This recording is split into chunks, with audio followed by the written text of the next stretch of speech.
Looks like the battle is over. Notice that Uvijin has stuck to Roy. Nobunaga breathed a sigh of relief, and said in a relaxed tone, Uvijin's 2 swords are not in vain, only in this way can we get close to each other. And getting close means defeat. Counting the past, Nobunaga has never seen anyone hit Uvijin's super destruction punch, and still be safe and sound. Oh, Shizuku suffered from amnesia, and suddenly forgot what he wanted to say, clapped his hands and put it on his lips, and shouted to Uvijin. Be careful not to beat him to death, I want to watch Pirate King. Uvijin laughed loudly, and finally let him seize the opportunity, so happy. Don't worry, I'm keeping my strength, at most I'll break a few of his ribs. However, opening champagne at the classic halftime is a taboo on the battlefield. Witnessing, the pair of fists entwined with powerful power magnified in his own perception. Still unafraid, Roy freed up his left hand, poked forward, grabbed again, and directly grabbed the super destructive punch that Uvijin was proud of. The expected boom sound did not explode. Surprise sounded. A gust of wind blows, and the exhibition hall seems to be stared at by Medusa. Uvijin, Nobunaga, Shizuku, including Z Ponian who was taking the sneak shot and Silva behind the screen, all froze and petrified on the spot. This. Doesn't it mean that the battle is about to end? Uvijin. What the F***K are you doing? Nobunaga reacted, breaking the defense immediately. Dog. Why don't you play me? The promised super destruction punch. Fist, is here. What about super and destruction? Maid, I was eaten by you. No. Shizuku pulled his glasses and thought he was wrong, so he confirmed it several times and confirmed that Uvijin's fist was caught by Roy, and a big question mark appeared on his small head. Hi-aw. Why is your fist so soft? Peeved. The critical strikes from teammates are natural and deadly. Z Ponian couldn't help laughing out loud, even wearing his glasses trembling slightly, causing the picture to tremble, and Silva almost fainted. Glamorous, is this Uvijin really the most powerful of all spiders? Silva shook his head in disappointment, glanced at Geno from the corner of his eye, and thought to himself that his father would really guess right. Gia Nuo pretended to be calm, but those raised legs had completely exposed his trembling heart. Spider? That's all. My son, I still have to listen to my father's advice so that I can have enough to eat. Hula, the wind came, and the wind went away. Uvijin finally woke up from his bewilderment. He couldn't believe that his super destructive fist would be caught with bare hands one day. Instantly red hot. As soon as the bull's temper came up, the blood chi surged up, mobilizing all the strength of the whole body to rush towards Roy. Tianwei. What's your ability to save thoughts? Uvijin yelled angrily with red eyes, beard and hair, you have the ability to fight with me. So that's how it is. The power of the super destruction punch is based on Uvijin's powerful thoughts. If the power of thought is eliminated by the opponent in an instant, the power will be greatly reduced. Hearing Uvijin's roar, Shizuku suddenly came to his senses. No wonder she always felt that Uvijin's fists were so soft that there was no strength at all. However, no, at that moment, Tianwei didn't stop thinking. Nobunaga saw it clearly, his brows were tightly frowned, and his face was serious. Father, like son. He said in a deep voice. Tianwei's hand didn't turn black like a knife. It means that he didn't get rid of his thoughts at all, and he didn't even move his thoughts. It relies on pure strength. Yo, I thought everyone present was as blind as I was, but I didn't expect there to be someone who understood. Roy glanced at Nobunaga, turned his blind eyes on Uvijin, and said with a sneer, Enhancer's mind is simple. Why do you think that you can win 100% in terms of strength? The moment Uvijin first appeared, Roy used the panel to see him completely. A strength close to 170 points and a capacity of 160 points are indeed not bad. However, compared to Roy's 190 points of strength, only one step away from the extraordinary, the spirit of entering the realm of ghosts and gods. Not enough to watch. Kaka, the sound caused by wrestling reverberated. The force of Uvijin rushing towards Roy was directly pushed back by Roy. On the surface, it is.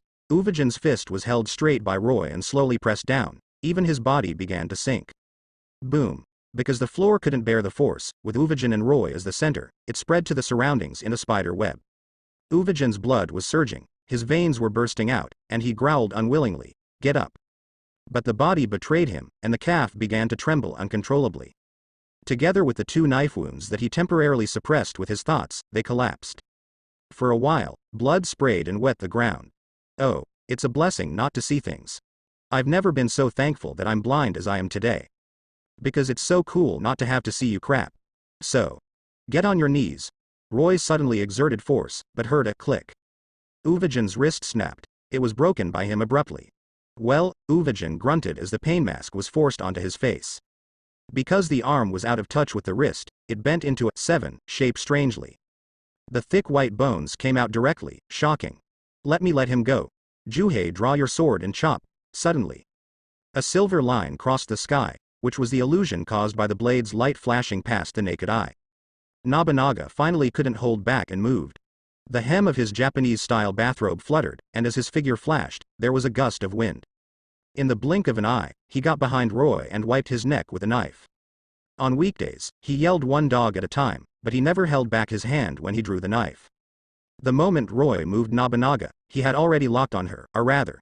All the people present, Shizuku and Zepponian, were precisely locked on by his powerful knowledge and arrogance. So, want to sneak attack him? Don't just bully him just because he is blind. This is the so-called 1 versus 1 men's war. Roy smiled. Understood. One person fights a group of people, right? That's right. There is no difference between a piece of garbage and a bunch of garbage. In the end, they will all be buried in the ground. Roy threw Uvajan away with his hands, sneered, and held the stick knife with both hands, and put it on his chest. His thoughts were flying. Recalling the middle-aged man wearing the cloak of General Justice smiled and told him to keep the goodness in his heart. The corner of his mouth rose slightly, facing Nobunaga's lightning-fast slash. He slowly pulled out the staff saber. From being extremely slow at the beginning to becoming fast and then to being as fast as thunder, and finally to the first to the last. Roy whispered softly, "Gravity knife tiger. The universe changes and the world changes." Gravity flipped in an instant, and then saw the ordinary stick knife cut horizontally. The gravitational force that has been strengthened dozens of times roared out. In the widened pupils of Uvajan, Nobunaga, and Shizuku, a majestic, purple-haired and golden-eyed tiger roared up to the sky, and with a leap, it directly threw them fell to the ground, unable to resist, unable to get up. Hula. The world was instantly clear. Clang. The samurai sword fell to the ground and let out a wail. The exhibition hall is refined, transparent inside and outside. The only regrettable thing is 3 human-shaped potholes were added on the stone road, 2 men and 1 woman, waiting urgently to fill in the grave. Look again. Where are the shadows of Uvajan, Nobunaga, and Shizuku? That's the end. Zepponian carefully wiped off the dust that fell on the glasses, stared blankly at the potholes on the ground, and couldn't help shivering. Geno and Silva, who witnessed the whole battle through her, looked at each other, and they both saw a bit of embarrassment in each other's eyes. The two of them had a tacit understanding, and they didn't speak for a long time. Suddenly, I felt a particularly absurd and very unreal feeling. But Silva knows that this is fighting, this is life and death. Like the kind of monkey show, where you fight back and forth in NTTV dramas and do hundreds of rounds, it's just for fun. Father, you already expected this ending. After a long silence, Silva looked at Geno and broke the silence with words. Geno didn't answer at the first moment. He squinted at Roy on the screen, chewing carefully on his slash just now. Can't help sighing. Compared with the palm that hit Wutong, this kid seems to have become stronger again after seeing him for a few days. It was as if he had a disease that would kill him if he didn't get stronger. Drinking water becomes stronger, eating becomes stronger, sleeping becomes stronger. It's just AF * king shit. You go back and see him again, he's still getting stronger. Perhaps it can only be described by the word animal. Silva, you don't have much time left. Geno sighed and patted Silva on the shoulder. Give that kid some more time. I'm afraid you would be powerless if you didn't want to teach him a lesson. Silva. He smiled, raised his eyebrows and looked at Gianuo and said, Father, you seem to be scared? Sighing, frowning and worrying, it's not like your usual style. Geno. Which eye of yours sees me and is afraid? The corners of Geno's mouth twitched, like an old cat whose tail was stolen by someone, and he squinted at Silva and said, It's you, just say it when you're afraid. It's not a shame that I can't beat my son. Hee. Silva smiled coldly, glanced lightly at Roy on the screen, and said to himself, I admit that this kid really gave me quite a surprise. In addition to Nianshi, he has good sword skills, and Nen, who is suspected of being a transmuter, is really outstanding at his age. But if you want to defeat me, give him another 20 years to practice. 20 years? Geno sneered. I suggest you replace year with month or day. In this way, the old man can still trust you reluctantly. Huh? God TM 20 days. Is that how you like Roy? Silva's temper also came up, and he said coldly, 20 days, are you sure you're not joking? That's why you don't understand the abnormality of that kid. Geno looked at Silva, just like Maha looked at himself at that time, it was exactly the same. He looked directly into Silva's eyes and said meaningfully, "If I tell you that someone in this world becomes stronger as easy as drinking water, do you think you are still sure? Don't tell me it's Roy?" Silva frowned and said, "This is impossible, it's unrealistic. It's just that the restrictions and vows are not that exaggerated. Unless I see it with my own eyes. Restriction and oath. By setting a restriction with one's own mind, and vowing to abide by it, in order to obtain a powerful force far beyond oneself. And the stricter the restrictive conditions, the stronger the explosive power of the martial arts used. For example, Kurapika's middle finger bondage chain, after hitting a member of the brigade, can force the other party to enter the extreme state. Another example is when Gon summoned Uncle Gon under extreme sadness and anger, instantly killing Neferbit. And Hisoka forced himself to resuscitate himself after his death, thus bringing him back to life. All in this column. I have to say that it is really inhug. But drinking water can make you stronger, has completely gone beyond the scope of restriction and vows. It is so buggy that perhaps only the wish-making machine, like Nanika, can compare with it. I know you don't believe it, but it does exist objectively. Geno looked at Silva seriously, and said seriously, Roy is such a genius. Even the talent is far above Kahlua. This is the same conclusion as your great-grandpa. Grandpa. Silva narrowed her eyes and fell silent, if it was that one. Buzz. Suddenly, the screen reflected in the pupils of Silva and Geno began to shake violently. Instantly attracted the attention of the two of them, and what they saw. Roy's aura in the screen suddenly changed. Ding. Experience value +10. Remind the host to have the qualification to break the limit. Whether the limit is broken after defeating Uvijin, Nobunaga and Shizuku in one move, Roy sheathed his knife, and the prompt sound from the panel immediately sounded in his head. It feels unexpected, but within reason. After all, actual combat is the best catalyst for strength improvement. Without the tempering of life and death, one would not see blood and fire, let alone become a real strong man.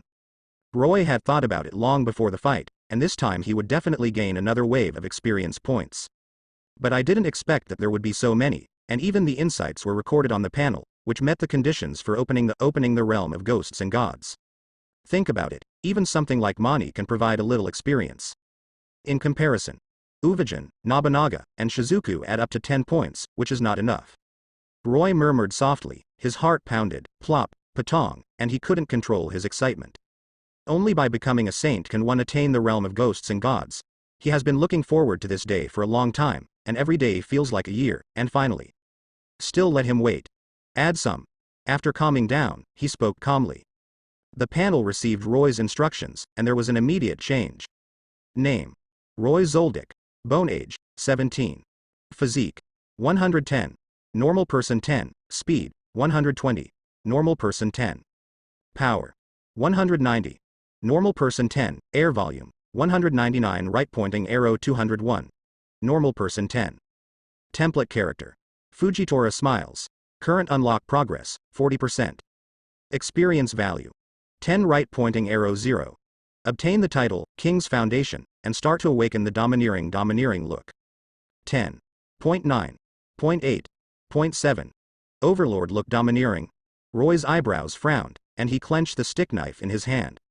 What is tyrant? What is a king, sitting high on the throne, looking down on all living beings, pointing out the country, and denouncing Fang Chu as the king?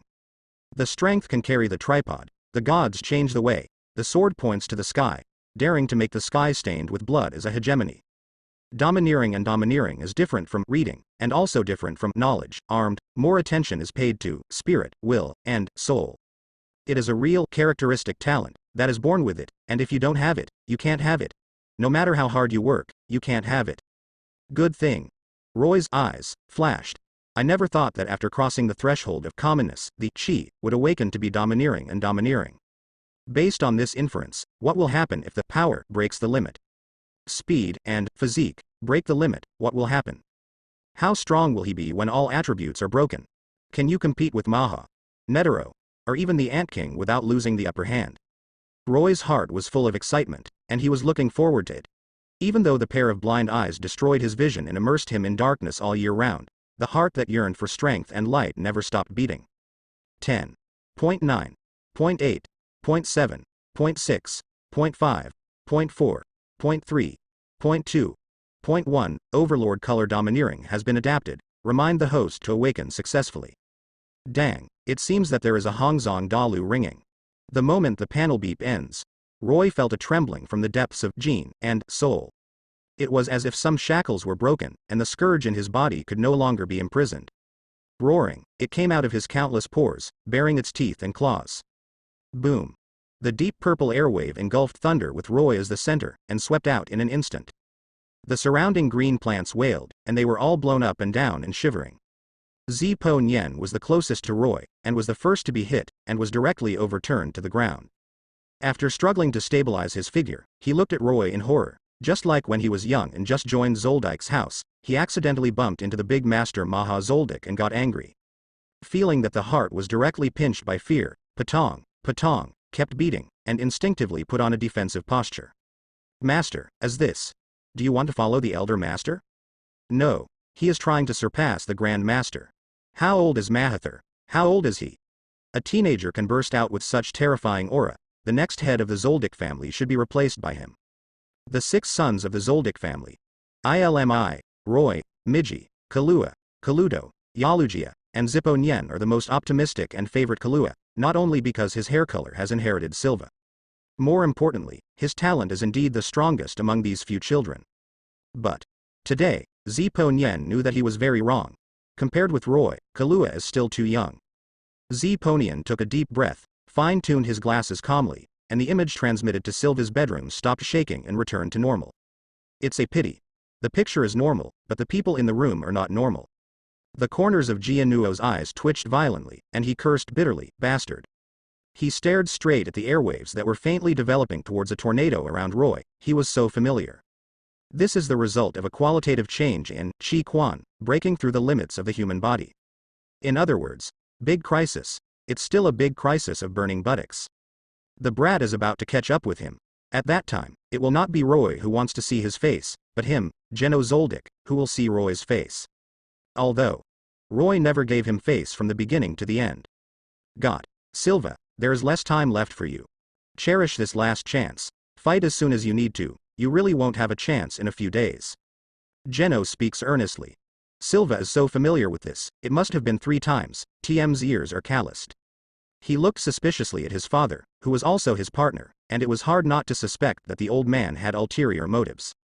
Father, I heard that you don't seem to be getting along with Roy recently. Silva pretended to be sincere and looked at Geno and said, should I play a role in the middle? You should consider apologizing to him and ease the tension. To ease the relationship. Sow discord between our father and son, right? It seems that the old man should be worried about you, not me. Geno, the corner of her mouth twitched fiercely. Hiss. I suddenly remembered that I had something to do, so I left first. A needle seemed to be stuck on the chair, and Geno's buttocks were aching because of the prick, and he couldn't sit still immediately, with his little hands behind his back, and he walked towards the door with a gloomy face. Can raising children prevent old age? Shit. If you didn't send you into the ICU on the spot, it's God's pity. Is something wrong this time? Silva watched Geno leave, and said with a half smile, I must have heard correctly this time. Co-author. It depends on your mood whether you have something to do or not. Really Schrodinger's, something. Bang. Geno slammed the door angrily in response to Silva. Silva shook his head and laughed, pretending he didn't hear it. His eyes fell on Roy again, but the smile on his face gradually disappeared. Just as Geno said, there really are perverts in the world who can become stronger by drinking water. He doesn't reason with you at all. In front of you, he will become stronger if he says he becomes stronger. It's really scary. Silva couldn't tell what it was like in his heart. When he thought that this pervert was still his son, he seemed to have neglected it for so many years. I suddenly realized how Geno felt. It was really a headache. I hope this kid doesn't find out that I'm spying on him, otherwise the first impression will be ruined, and it will be difficult to make up for it later. Frowning, Silva took out his mobile phone and planned to notify Zeponian to stop the surveillance. Glancing at the screen, he was suddenly surprised by a pair of blind eyes spinning around. Peeping is against the law. My dear father, are you planning to do it privately or publicly? Outside the exhibition hall, Roy looked domineering. Turning around, she stood in front of Zeponian and leaned over to look at the pair of glasses on her nose. There was a cold arc at the corner of his mouth. Young master. Zeponian was startled. Cold sweat broke out on his back, his legs softened, and he was about to kneel down immediately. But Roy snorted coldly and froze in place. I'm talking to my dear father, don't be meddlesome. Yes. Knowing that she had been exposed, Zoldyck simply took off her glasses and handed them to Roy.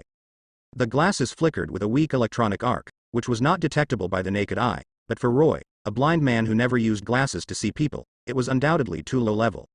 It's a ridiculous method, so he's an accomplice. Roy thought of the fat brother of a hardcore otaku. In terms of eating and waiting to die, this is the figure of the patriarch. As an emitter, he is not good at fighting, but he is second to none when it comes to manipulating computers and making various handmade props. The surveillance glasses in front of him are probably his masterpiece. Beep beep. At this moment, a series of cell phone ringtones rang from Zoldyck's pocket. Zoldyck carefully glanced at Roy. Roy said blankly, "Go." Yes. The phone was connected, but Silva's voice did not come out, and Roy unexpectedly heard it. 1 billion nuns plus a giant dragon, it's private. Silva cherishes words like gold, and his tone is flat, but when he opens his mouth, he is generous. 1 billion kini is not a small amount of money, almost equal to half of Roy's savings. But relative to money, the dragon is undoubtedly more precious than money. That is a monster from the Dark Continent. Except for the Zoldyck family, I have never heard of any other family raising a giant dragon. As strong as the Kajin Empire, not at all. In the original book, Netero teamed up with Geno to crusade against ants, and they rode a giant dragon and flew to the Eastern Godot Republic. Tell me your conditions. The billionaire nun said privately, and Roy might praise Silva for his generous spending. But with the addition of the giant dragon, based on Roy's understanding of Silva, the other party must have nothing good to say. Silva appreciated. You are very smart, and I have only one request for you, to return to the family. Sure enough. I didn't hold my fart. Returning to the family means being chained. How can a person live happily? Roy rolled his eyes and refused directly, another condition. I have only one request. Silva insisted. Forget it. Roy's staff knife suddenly burst into a bright light, which flashed until Zoldyck subconsciously closed his eyes. She opened it again and looked. Her cell phone, together with the pair of surveillance glasses, were cut in half on the spot. Click. Fell to the ground. Go back and tell Silva. I want the money, I want the dragon, and I'll get it myself when I get home. Roy looked at Zoldyck with a calm expression, and said word by word, he owes me this. Yes. Zoldyck opened his mouth to say something, but when he saw Roy took out a notebook from his pocket and began to keep accounts. Still muttering. Silva owes 1 billion plus a dragon. Killa. 100,000 in debt, 10 days in arrears, 100,000 in 1 day. By the way, there are spiders, one person owes 1 billion, a total of 3 billion. The corner of his mouth twitched fiercely, and he held the words in his stomach abruptly, unable to speak out. It took a long time to remind Roy. Cough. Master, did you miscalculate the ransom for Phantom Troop? If she remembers correctly, what Roy originally said was, Uvagen, Nobunaga, and Shizuku combined, 1 billion. Instead of billions per person. Are you teaching me how to do things? Roy stopped writing suddenly, and his blind eyes stared straight at Zoldyck, making her hair stand on end. The extra 2 billion is my selling fee. It took me a lot of effort to beat them down. Isn't it right to earn some hard money? Yes. Yes. My fault, please punish me, young master. Zoldyck retreated directly. What Mada said was so reasonable, she didn't know how to refute it, and she didn't dare to refute it. Simply bow your head, bend over, bow, and apologize. Seeing this, Roy felt bored and waved his hand. Forget it. Instead of apologizing, it's better to have something affordable. After thinking about it, he picked up a pen and wrote in a small notebook while saying, on July 1st, Zoldyck owed 100,000 yuan in spiritual damage fees. So, are you paying now, or are you paying now? Zoldyck. I'm not even eligible to pay later. Please, young master, let me have a taste of what it's like to have an interest of 100,000 a day. Zippo was speechless at such a young age, and she lived to an old age. She never thought that there would be a day when someone would forcibly collect her money. The collector is still my young master. Helpless, I can only smile wryly and say, Master, the phone is gone. I can't transfer the money to you today. I will transfer it to you when I go back. Do you think it's okay? Don't worry about it. Roy said directly, I'll go to the bank later and transfer it face to face. It just so happened that he wanted to check how much money was in the bank card that the old man Maha gave him. It was guaranteed to be 100 million, and he would not be spared if he lost a big one. Zoldyck. Yes. The final retreat was blocked, so he could only accept his fate. Okay. Wait for me for a few minutes. Roy received Zoldyck's affirmative reply, smiled in satisfaction, stepped to the side of the 3 human-shaped potholes, and stomped his feet. There was a whine from the ground, and Uvijin, Nobunaga, and Shizuku were spit out. After eating Roy's gravity knife tiger, the three fell into a coma completely. This saves Roy from having to waste some more hands and feet. He directly took out a mobile phone from Uvijin's arms, opened the address book, and made a call. Hey, Uvijin, is someone tied up? Tied? Good guy, I'm so exhausted. Crollo, when are you going to pay me my 4 billion wages? Zippo Nyen. The 3 billion I just said turned into 4 billion in a blink of an eye. This rate of appreciation is worthy of the young master. An abandoned unfinished building on the outskirts of Davia. The young spider leader heard a strange man's voice on the other end of the phone. I was stunned for a moment, then calmed down quickly, and realized something happened to Uvijin, Nobunaga, and Shizuku. Calmness is synonymous with Crollo, and his fondness for the cross is his hobby. He combs his hair in a suit but does not look greasy, but gives people a sense of peace of mind, which is the only one for Crollo Lucifer, the current leader of Phantom Troop. Give me the person. Give you the money. Tell me your card number. Crollo didn't even bat an eye, amazingly calm. Happy. Roy was unambiguous immediately and reported his bank account number.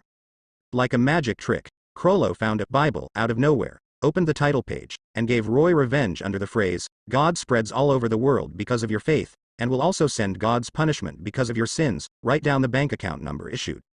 At the end, the pen stopped, and Crollo kindly reminded Roy. The transfer also requires the name of the cardholder. Roy reported his name without the slightest hesitation, Roy Zoldyck. Zoldyck? Crollo's calm eyes finally fluctuated, and he was silent for 2 seconds and said, good name. Within 5 minutes, the money will be in your account. I'm sure, Zoldyck won't break his word. Of course. I'm waiting for you. The phone hangs up. Crollo took a deep breath and looked down at the young spiders. Finks, Franklin, Phaeton are playing poker. Pike Notan is watching with folded arms. Maki is bored playing with the thread. Shalnark is playing the game alone. Social terror Kubahid stuck in a corner. He clapped his hands, signaled everyone to look over, and said in a deep voice, Uvijin and the others have been arrested. I need your help. The abandoned unfinished building immediately became quiet and fell into dead silence. After a few seconds, but it exploded. Who caught them? Kill him. Finks stood up suddenly, and because he was too excited, he touched the card table. The playing cards crashed, were scattered all over the place. It's meaningless to talk about it now, let's save people first. Paknoden quickly calmed down, and his brain was racing. The other party dared to tie Uvijin, Nobunaga, and Shizuku, which shows that he has enough confidence. It's not advisable to venture forward until you have figured out his identity. Phaeton glanced at Paknoden, and said sinisterly, you save me, I will kill the murderer. In the original book, as an existence that can single out the Ant Queen, his words are confidence. Oops. I think I heard Uvijin say that they're going to tie up a cartoonist. Seeing this, Shalnark patted himself on the head and paused the game. That's right, it's a cartoonist named Tianwei, and he drew Pirate King. It seems that a signature session is being held at the city library today. Could it be Uvijin and the others he tied up? Shalnark showed an exaggerated expression, startled by his own thoughts. Now that you know the location, just go directly. Even if Uvijin and the others are not there, there are always some clues left on the scene. Maki pondered, and finally raised his head to look at Crollo. Captain, what do you say? After the words fell, everyone's eyes fell on Crollo, and their eyes were burning with anger and fighting spirit. Everyone in Phantom Troop was born on Meteor Street, where the trash can of the whole world is, and they are orphans abandoned by the world. Since childhood, they struggled to survive in Meteor Street, and their friendship has already risen to the level of family. Now someone dares to tie up his own family. What the hell? He probably doesn't know how to write death. The crowd is raging, attacking Crollo. The young spider leader had been watching silently, knowing that it was time for him to make a decision, so he calmly spoke out about his deal with Roy. He raised 4 fingers and said calmly, it is my decision to redeem Uvijin, Nobunaga, and Shizuku for 4 billion. What about the murderer? Wait until Uvijin, Nobunaga, and Shizuku are rescued. Everyone. I don't agree. Finks, who had a bad temper, said angrily, it's fine if you tie someone up. It's only for us to bully others. When did we let others ride on our heads and shit? You don't agree with an ivory clam, you. Phaeton punched Finks. This is the order of the leader. He believes. The head of the group has his own account. The mature and prudent Franklin had a panoramic view of everything. At this moment, he stood up, looked at Crollo and said, Crollo, is the other party very difficult?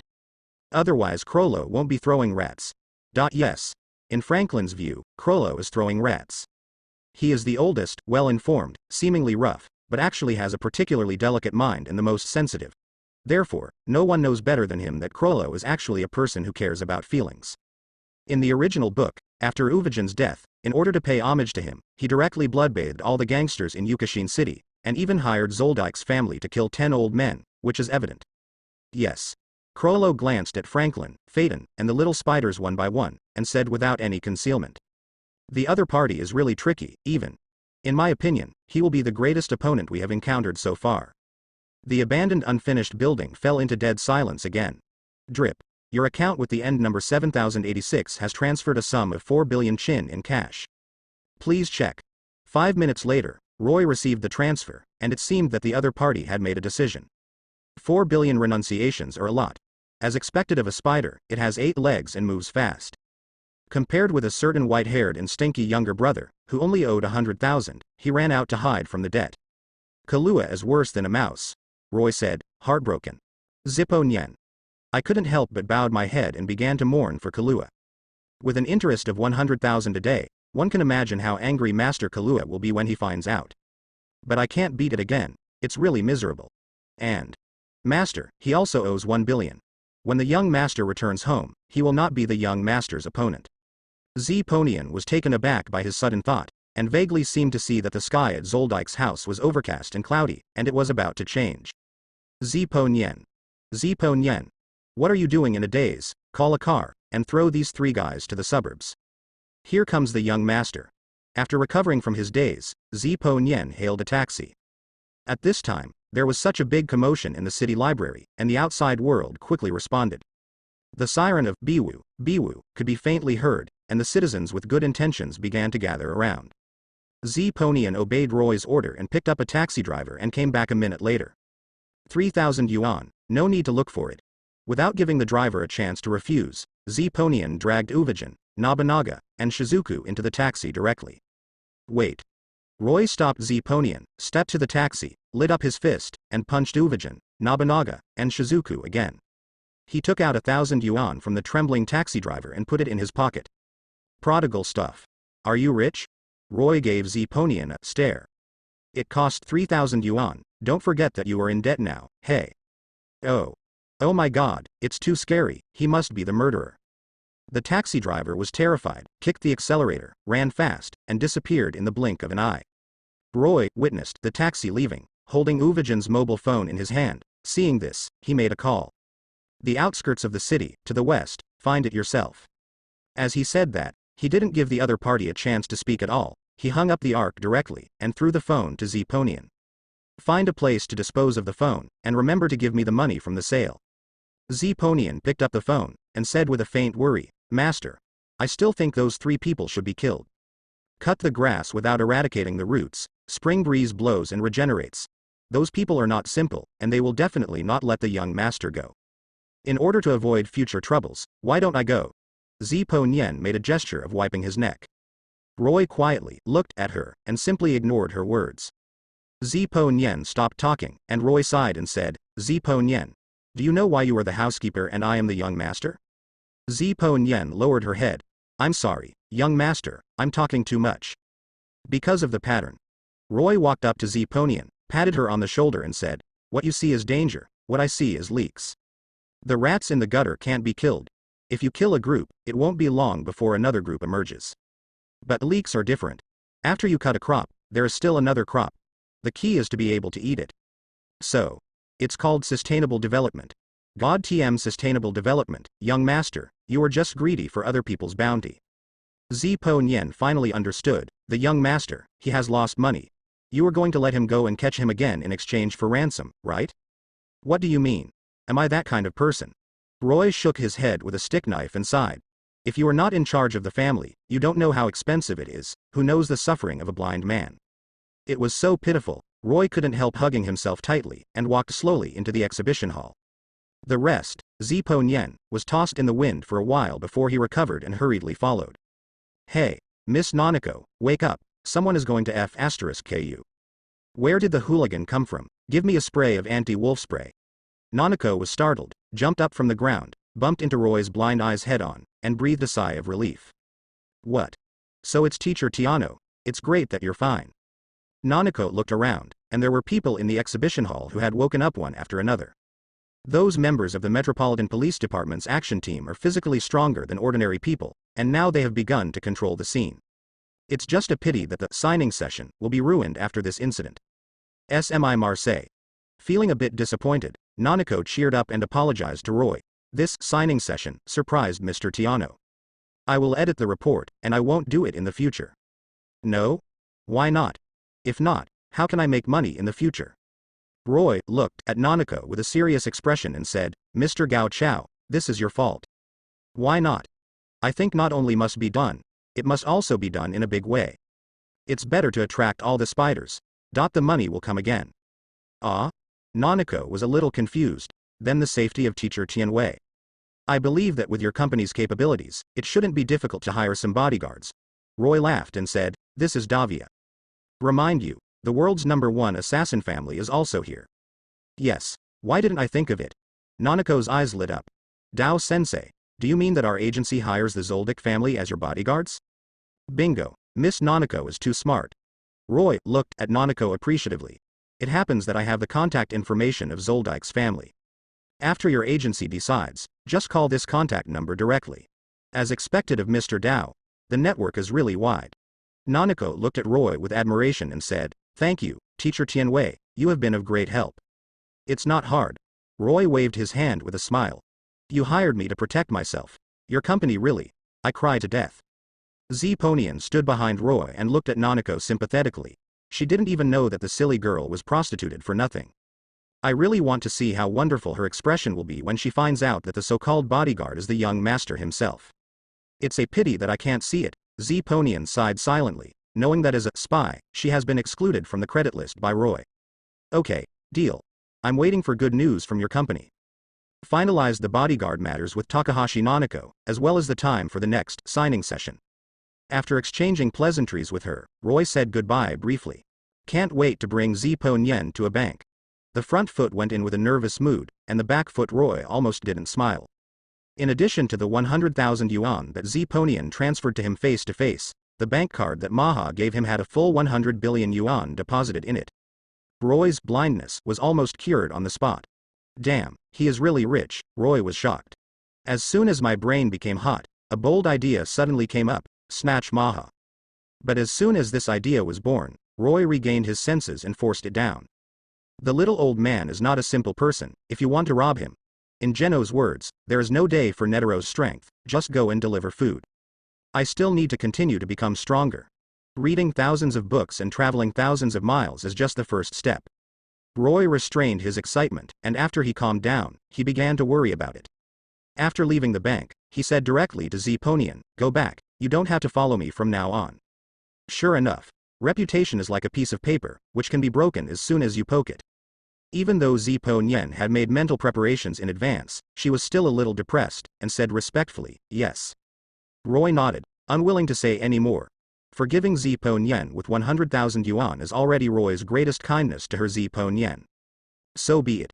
Without saying goodbye, Roy turned around, leaned on a stick and knife, and gradually drifted away. With her back to Zeponian, Yao Yao exhorted, don't forget what I told you. Disappeared in an instant. Yes. Zeponian watched Roy go away, and stood there for a long time. At last he sighed, and set foot on the road back to Kukulu Mountain, and went back to report to Silva. It's night, and the castle of the Zoldyck family is brightly lit. The servants who came and went walked on tiptoe, not daring to make a sound. I heard that the owner and the two masters are not in a good mood. I don't know what happened, it made the people in the castle panic, and they didn't dare to breathe. Kuko, after returning from the mountain, Zeponian came to Silva's practice room immediately, and knocked lightly on the door. Come in. Yes. Squeak, the door opened, exposing a corner of it.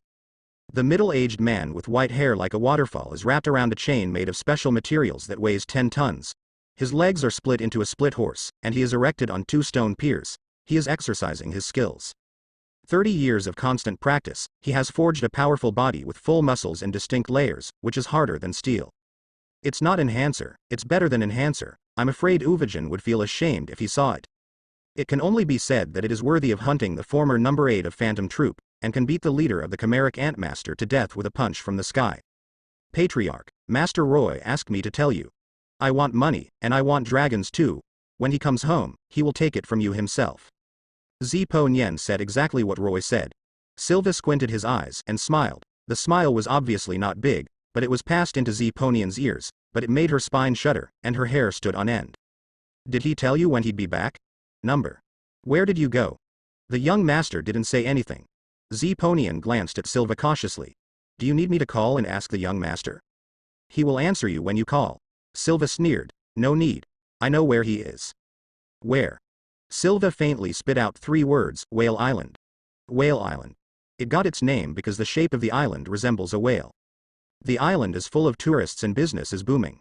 In addition to the beautiful scenery of the island itself, the main reason why Whale Island is famous all over the world is because it's the gateway to the hunter's exam site, Dolly Island. The sudden disappearance of a white-haired and smelly brother suddenly reminded Roy of the hunter test. To become a hunter, one must pass the hunter test. And Roy was not at all interested in being hunter and Roy's son, hunter test. But I can't stand it, hunter license is too fragrant. Mr. Shuren once said, the end of the universe is the exam. This hunter license is undoubtedly a public office or establishment in the hunter world. Look at this treatment. Show the hunter license to use 95% of the world's public facilities for free. Affiliated to the company can help the company obtain the best financing from the bank. Even if one day you don't want it anymore, if you sell it, you can sell it for a sky-high price. It is enough for 8 lifetimes to live comfortably and wait for death. This is much better than the civil servant establishment in the previous life. From Roy's point of view, this is not an iron rice bowl at all, but a golden rice bowl. If it is not that a person can only obtain it once in a lifetime, Roy plans to come to take the exam once a year. It's a pity. It's really a pity that I can only eat 1 share of public pay now. Roy sighed with emotion, walking on the streets of Whale Island, leaning on crutches, beating and beating. Although I have never met, I feel as if I have been here many times. The merchants who sell fish. The porters who carry goods. The proprietress who sells fruits. Form a picture of fireworks in the market. Roy paused and stopped a passerby. Brother, do you know how to get to Mito's house? You're a foreigner, you really caught up with me. Mito's wine is a must. Oh, is it? Then I have to try it out. Can I ask my brother to show me the way? Small. The passerby smiled honestly, seeing that Roy was blind. He took him to Mito's tavern very intimately. A typical Japanese-style single-family building, a small wooden building with upper and lower floors. The first floor is used as a bar, and the second floor is the home. Roy stood quietly in front of the door, looked up at the door, and the words, Mito no Tavern, came into view. It is exactly the same as in the animation, and Roy can't help but feel a dreamlike ethereal feeling. It's like tasting a bottle of old wine, and after 1 sip, it becomes a slightly drunk achievement.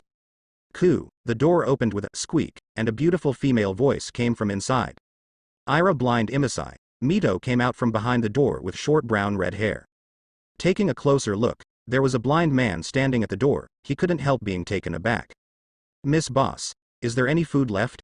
Roy smiled gently, because his figure was too tall, covering Mito's whole body in the shadow. With the continuous unlocking of the Fujitora template, his height also, slowly, rose like a rocket. At the age of 17, he is already over 2 meters tall, which is half a head shorter than Zoldyck. Ah, yes, guests, please come in. Mito reacted, and quickly welcomed Roy in. Roy sat at the bar, found a chair at random, and swept away the domineering look, and had already seen the whole picture of the tavern. Gon is not here, it should be to get rid of the Lord of the Swamp.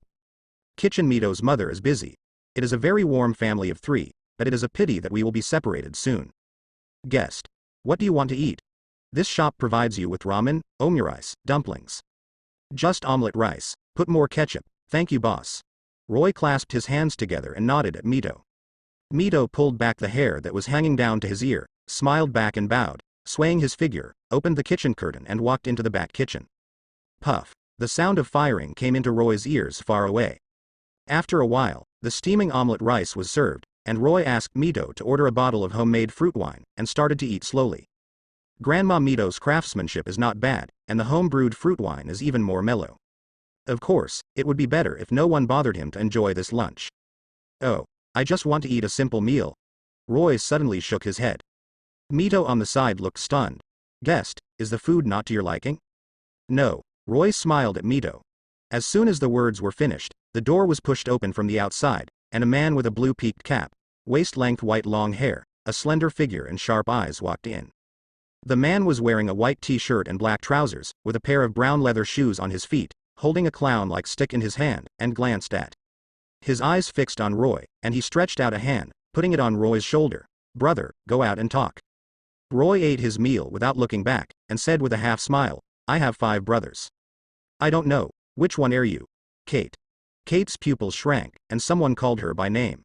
Let him have a feeling that the other party knows his details very well. He didn't know how this feeling came about, so he instinctively raised his vigilance to the maximum. Because the blind man in front of him was very dangerous, and Kate smelled a beast's breath from him, which was extremely strong.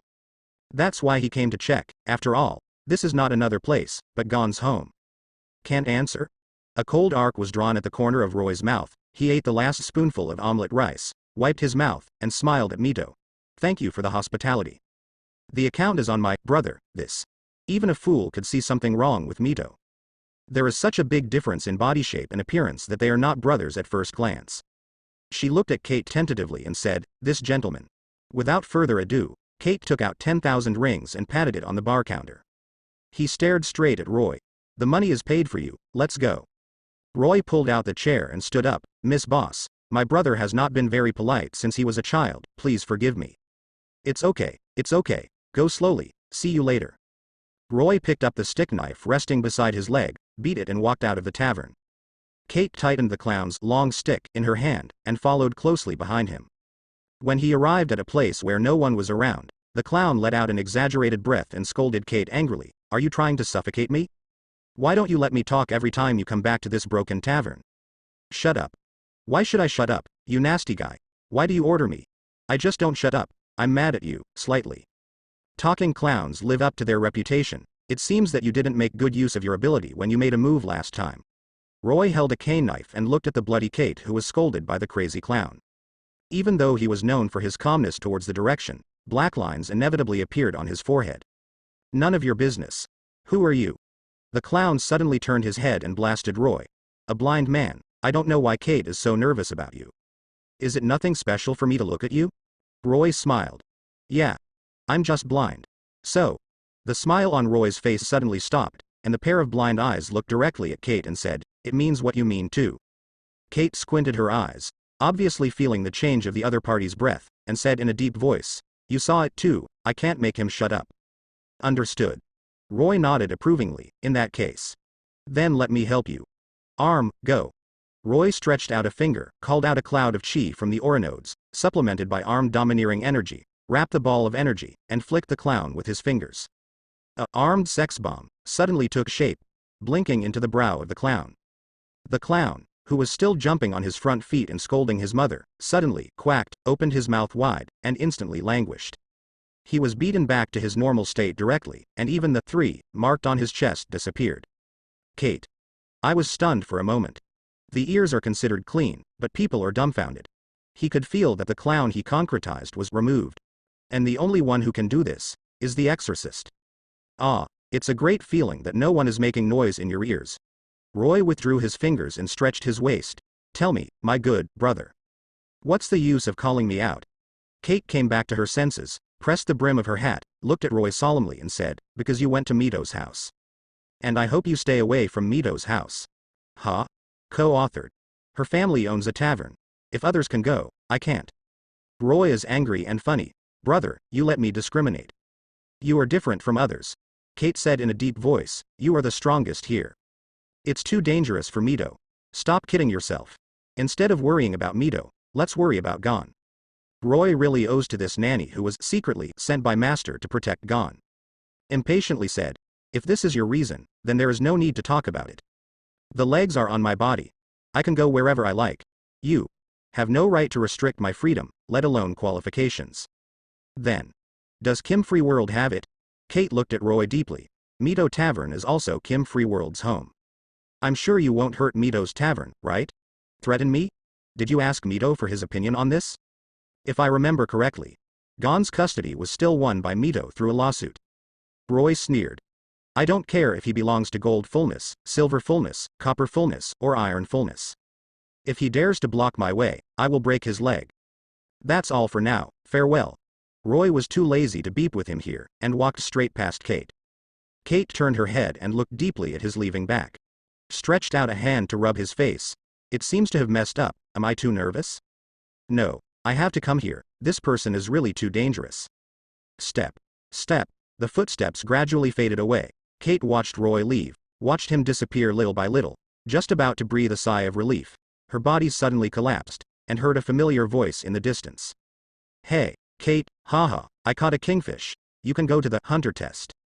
At the end of the horizon, a small figure ran towards him excitedly, screaming and jumping, ran into Roy head on, and waved at Roy. Uncle, how are you? Roy's face darkened. Who was he calling uncle? Children, don't talk nonsense, be careful to bite your tongue. Roy stopped and smiled at Gon. The fishing rod is not bad. Gon hugged the fishing rod in his arms and said happily, of course, this is the treasure my father left me. Hey, as far as your father control attribute is concerned, let alone a fishing rod, it is just a piece of dried up defense, as long as it is left by your father for you, you will also find it delicious. But this fishing rod is indeed a magical weapon, it is indomitable, and it will not deform no matter how you make it. It is obviously refined by that rotten man Jin. Then you have to keep it safe. When you find your father, bring him a fishing rod, I think he will be very happy. Roy winked at Gon and waved, goodbye kid. In the next second, the figure flashed, as if it had never appeared before, and disappeared from Gon's vision. Eh? Gon suddenly widened his eyes, looked carefully, and there was no sign of Roy in front of him. I can't help but feel a little dazed. I really saw a ghost. At this moment, Kate came over, stood beside him, touched Gon's head and said, don't look, he's already gone. Does he fly? Gon came back to his senses and asked Kate. Kate said solemnly, he doesn't fly, but he flies faster. It's purely fast enough that it's hard to catch with the naked eye. You, stay away from him in the future, Kate solemnly warned Gon. Why? Gon scratched his head and looked at Kate innocently. I don't feel any malice from him. People with the surname R&F are dog-nosed, and they are particularly sensitive to smells. Jin is like this, and so is Gon. I can only say, as expected of Jin's son. Kate knelt down, grabbed Gon's shoulders, looked into his eyes seriously and said, Gon, you can't easily judge whether a person is good or bad just because of his aura. The law of the jungle is the rule of this world. You have seen that even if the fox and bear in the forest have a good relationship with you, they still want to eat meat. So being strong is itself dangerous, especially when you are weak. Gon half understood what he heard, and turned his head to look in the direction Roy left, thoughtfully. Woo! The loud whistle sounded. The Poseidon test ship docked at the port of Whale Island is about to set off. Roy leaned on a stick and knife, stumbling, and finally boarded the boat after going through hardships. After sweeping through the eyes, Kahlua was not found, and he couldn't help thinking that it was a pity. The stinky brother hid from the debt quite quickly, and he must have arrived at Dolly Island one step ahead of him. But it doesn't matter, the same candidates who came to participate in the 287th session will always be able to see them when they arrive at the examination room. Roy found an unoccupied place on the deck, walked over, and tapped the deck with a cane in his hand, making a light daw, daw sound, which attracted the attention of many people. Worry, can blind people take the exam these days? Hey, blind man, the hunter exam is not just a joke, I advise you to get off the boat. Don't wait, maybe he can really become a hunter, ah. There was a burst of laughter on the deck. Roy heard it in his ears, with a gentle smile on the corner of his mouth, as if he didn't realize it, he sat directly next to a boy with brilliant blonde hair. Is there no one here? Roy looked at the boy with a smile. The pair of blind eyes were reflected in the young man's eyes, making him startled for a moment. No, just sit down. Kurapika recovered and moved to the side. He's one of the few people on deck who doesn't have a joke about the blind Roy. Thank you. Your heart is as beautiful as your eyes. Roy clasped his hands together, smiled and nodded at Kurapika. Kurapika froze, as if struck by a thunderbolt, and suddenly looked at Roy, her amber eyes rippling. Is this his usual thank you? Or do you mean it?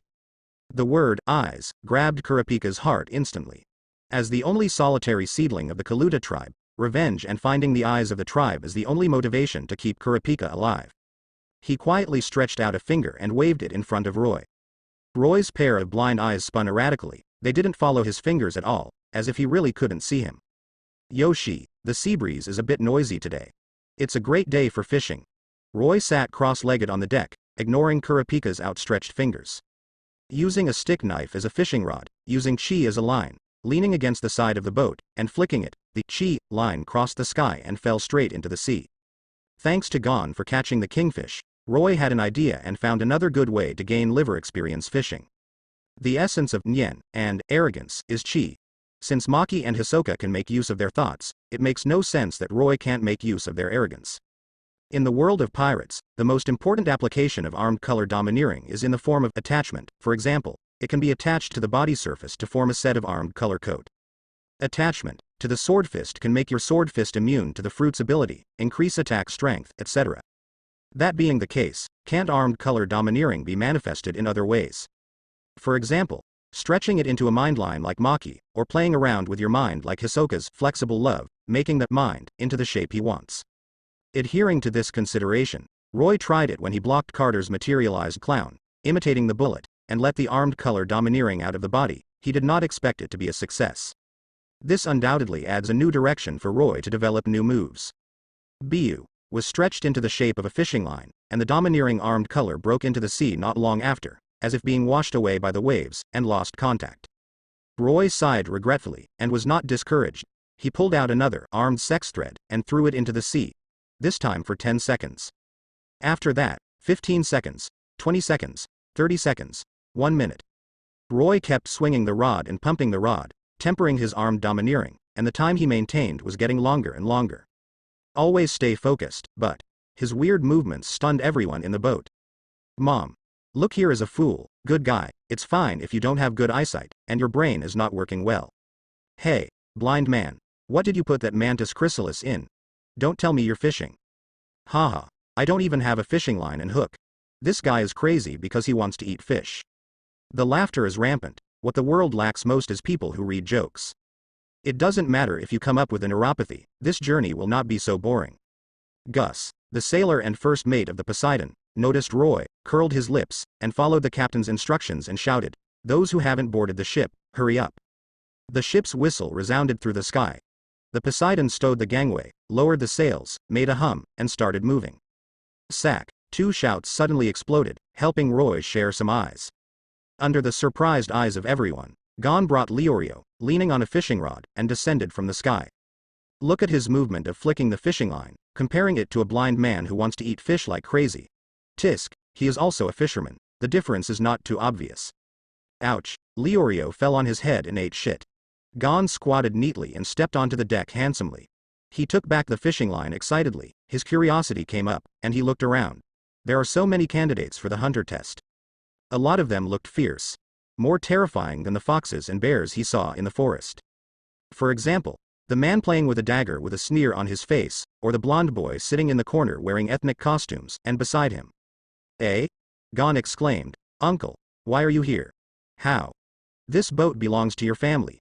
You can come, but I can't. The little devil is too hateful.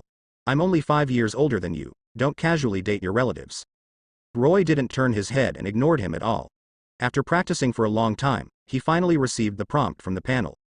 Reminder. Experience value +1. Sure enough, fishing is useful. Roy smiled happily, accepting this experience point with a smile, and flicked the stick knife in his hand again, and the armed lust line whizzed out, looking far more proficient than before. Huh? Uncle, are you fishing? Shall I give you a fishing line? If you keep fishing like this, you won't find a single fish. Gon came up to Roy on 2 short legs. With his little hands on his back, he looked like a fishing expert. Poked his head out and looked at Roy curiously. Roy glanced at him. No, I'm wired. He directly rejected his kindness. With a slight swing of the staff and knife in his hand, the armed lust line followed Roy's mind and plunged into the depths of the sea. The stronger that mind, the deeper the piercing will be, and the higher the quality, the more stable the line of mind will be. He conveniently took out another wine gourd from his waist and took a sip of the fruit wine. Roy secretly scolded the unscrupulous merchants for taking advantage of the scenic spots to raise the price indiscriminately. A wine gourd cost him $1,000. He took a sip of alcohol with a refreshing mouth. Eh? Uncle, are you sure it's wired? Gon could clearly see that the end of the stick knife was empty. Maybe the uncle had drunk too much and got drunk. He scratched his head suspiciously. The naive look makes people laugh. Little devil, don't pay attention to him, he's just a fool. A well-meaning person pointed to his own brain and gestured to Gon, laughing and saying. There is a fart line. This blind man has a problem with his brain, nonsense. Yes, if you believe his nonsense, you will become a fool. Hey, blind man, show your thread for everyone to see. I won't hide it in your crotch, I'm sorry to take it out. Ha ha ha, you are really. Too bad, but I really like it. At this time, Leorio finally recovered from the pain of being hit on the head, reached out and pulled Gon's arm, and pulled the child aside. Don't get too close to this guy, he might be out of his mind. Oh. Gon turned his head 3 times, and the words Kate told him suddenly flashed in his mind. This person is too dangerous, don't get close to him. An absurd idea suddenly came up in my heart, blurted out, and shouted at Roy. Hey, uncle, are you sure you have a cable? I'm blind. Didn't you listen to what they said? I have a problem with my brain. Roy hiccuped and laughed. The world laughs at me for being crazy, and I laugh at others for not being able to see through. Hi. The line is always there, it's just that idiots can't see it. Yeah. I believe in uncle. Gon stared at his big black and white eyes and nodded approvingly. Suddenly felt a pain in the forehead, and was attacked by Leorio and his brain collapsed. Stupid, he scolded you, but you still believe him? It's over, isn't this kid a fool? Leorio patted himself on the forehead, wondering if he should just stay away from this little fool. At least, Caillou won't be affected, just like that big fool who scolded the whole boat with 1 sentence, and was besieged in the end. Maid. Blind man. Who are you calling stupid? With a whoosh, a dagger was attached to Roy's ear and nailed to the side of the ship. Dozens of people came over viciously and immediately surrounded Roy. The leading man, wearing a nose ring and earrings with a "look at me," stretched out his hand, pulled out the dagger, and placed it on Roy's neck. With 1 foot on the side of the boat, he stared at him condescendingly and said, "Answer me, who is the idiot? Didn't you say wired? I ask you, thread?" The man with the nose ring spit wildly, and with a flick of his hand, he was about to slap Roy's staff and knife away. Clinker. His hand just got out from under the stick knife, and directly hit the armed lust line. Hearing a soft sound of puff, half of the palm was cut off by the sharp thread, and with a sound of puff, he fell into the sea. Ah! There was a heart-piercing scream, and a strong smell of blood spread. Kurapika, who has been watching Roy with cold eyes. Leorio, who bothered to grab Gon, holding his head and angrily glaring at Leorio's Gon. As well as the sailor and first mate Gus on the ship, as well as all kinds of candidates on the ship who took the hunter test, all were dumbfounded. Looking in shock at the man with the nose ring who was rolling all over the floor while holding his remaining half of his hand, Chi-Chi took a deep breath. Secretly. Really TM wired. That blind man is really playing, he is not lying, the thread is always there, but they can't see it. The half of the closed loop man's cut off palm is the proof. Hiss, the active deck seems to have been slapped by someone, and the vegetables have been picked. Hearing the howl of the man with the nose ring and watching him roll over, everyone subconsciously covered their right hands. Tisk. It hurts to look at it. The blind man is too cruel. Many eyes gathered, all cast on Roy. Roy seemed to be unaware, his eyebrows moved, and he said happily, "Come to live." Standing up suddenly, I don't know whether it was intentional or unintentional, so I stepped on the severed hand of the man with the nose ring, and yelled, "Come fish." Getting started as just a mention, a big fish jumped out of the water and appeared in front of everyone with its tail flicking. Reminder. Experience value +1, good guy, he really caught him. Co-author. The clown is myself. The roar of laughter is still vivid in my memory, and the person who laughed at Roy before lowered his head red-faced. All the fish were caught, even a fool would know who was at fault. Roy stepped on the broken hand of the man with the nose ring, and the man let out a scream like a pig in pain. He suddenly lowered his head to look at him, and stretched out his hand to lift the man with the nose ring up. "You said you, why is this person putting his hand under my feet? It hurts my feet, you know.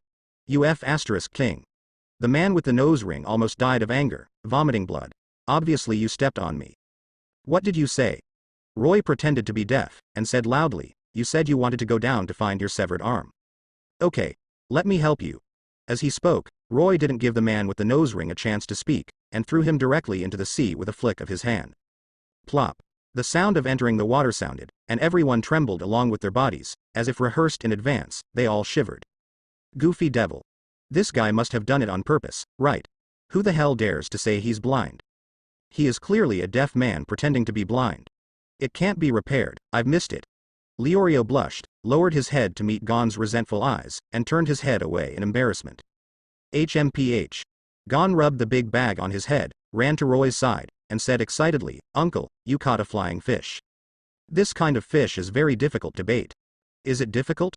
Roy waved at Gon, and whispered to him, I'm telling you, there are schools of flying fish under the boat, just catch them. Really? Gon's eyes lit up, eager to try. Really? I was hooked by my mind thread. Roy smiled and nodded at Gon. The knowledge color was immersed in the sea, and the flying fish that were moving forward with the wind and waves were all hooked by Roy with the armed color thought thread, unable to move. I heard that the unit price of flying fish is very expensive. Wouldn't it be too wasteful not to take advantage of the liver experience and make a fortune? For the sake of Gon's trust in him just now, let him have one, just one. Hey, flying fish, little devil, don't listen to that blind man, flying fish don't swarm like sardines. At this time, an old man wearing a sailor's cap with a rudder printed on his back came out.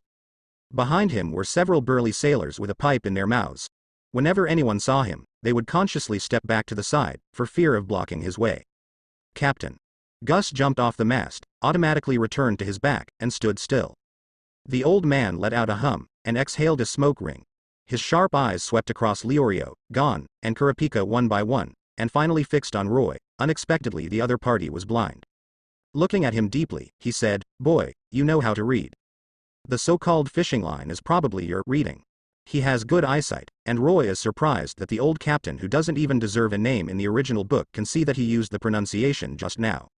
It is not unreasonable to say that the other party can serve as the Hunter Qualification Preparatory Test Officer, and be responsible for testing the qualifications for participating in the Hunter test. Panel. Check his attributes. Yes. Name. Hayden Maxey. Bone age. 57. Physique. 30. Normal person 10. Speed. 24. Normal person 10. Strength. 43. Normal person 10. Air capacity. 71. Normal person 10. Remarks. Aura nodes has been activated. Aura nodes on. This is not surprising. It's not surprising that someone who is a Nen can judge something from the strangeness. It's the attribute. It's too bad, but it's enough to deal with a group of candidates who don't even know how to read it. Is there any difference? Roy smiled. Flying fish, I think your understanding of this species is still very limited. Hayden Maxey laughed. He was nicknamed Seagroom, and had been floating on the sea for decades. What didn't he know? Flying fish is fierce and aggressive, and has always been a loner. It's common sense to bring any sailor over here. Boy, don't teach other people's children badly just because you have some ability. The public says that the public is right, and the mother-in-law says that the mother-in-law is right. Well, let's make a bet. Roy looked at Hayden Maxey with a half-smile. If I can prove that flying fish are also in groups, what should you do? I see one and take one. Hayden Maxey waved his hand and snorted coldly. Okay. The boss cheered up, just waiting for your words. Roy gave him a thumbs up at Hayden Maxey, and lightly waved the stick knife in his hand. Hundreds of flying fish leapt out of the water in groups, and jumped onto the deck with vigorousness, making everyone look stupid. The old captain. The rosacea twitched violently, and couldn't help muttering in his heart. Could you be cheating, kid? Aren't you saying that they are in groups? Hundreds of flying fish descended from the sky, patong, patong, like dumpling, so they didn't smash the deck. Hayden Maxey glared at a smiling Roy. Blind are you? Pack all the fish for me, I have plenty of money. Captain, our reserves may not be enough. Gus said carefully to Hayden Maxey's ear. Hayden Maxey turned his head and glared at him. I want you to ask me to do something? On my ship, everyone must obey my orders, otherwise, throw him down and feed the fish. Everyone has seen the tragedy of the man with the nose ring, although Hayden Maxey did not lose it. HMPH, Hayden Maxey left the deck with his hands behind his back after he said a harsh word. Wow, uncle, teach me quickly, how did you catch so many fish at once? After Maxey left, Gon couldn't wait to run to Roy's side, with envious tears streaming from his mouth. Well, it's fine if you have hands. Roy blinked, and made a simple gesture. You do this first, then do this, and finally do this, that's fine. Huh. Gon was confused. So what is it? This idiot. Leorio covered his face and couldn't help pulling Gon aside. Eh? Why are you dragging me? I haven't figured it out yet. Shut up, you won't even know you're being tricked. Eh? Gon's voice fades away. Roy watched the two go away, took out the wine gourd and took a sip of the fruit wine, and glanced at the blonde boy inadvertently. Kurapika faced Roy's blind eyes, his eyelashes fluttered, and he simply closed his eyes. Kaluta tribe, beauty is the original sin, and people will covet you if you have red eyes on your back. Even if you don't use the phantom rats, there will be another phantom duck, phantom dog. Who told them to be weak? So, Only being strong is the foundation of one's life. A sip of fruit wine floated down, and the mellowness stayed between his mouth.